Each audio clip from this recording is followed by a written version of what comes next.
Përshëndetje të dashur miq, jam duke u përgatitur për live-in e sonte, që do të kyçem live në emisionin tim Talk Show për të biseduar për ngjarjet më të fundit në Big Brother, të flasim të gjithë, por siç duket gjërat nuk janë fare të qarta.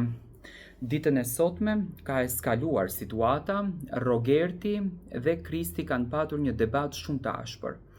Tani, unë e kam thënë gjithmonë, duke patur toleranca mes banorëve, duke i toleruar banorët, duke mos marrur përsipër zarfa të zi, duke mos dhënë zarfa të zi, me patjetër që situata të kalon deri në këtë nivel. Rogerti ka përzgjedhur një lojë shumë të rëndë, do me thënë ofendon, denigron, po shtërson banorët, ndërsa Kristi më duket i papërmbajtshëm, por debati sonte eskaloi jashtëzakonisht shumë, ku Kristi e gjuajti Robertin me ujë dhe normalisht pritet që tashmë të merr vendim vllau i madh. Si mendoni ju? Do të merret zarf i zi apo jo? Dua të marr mendimin tuaj.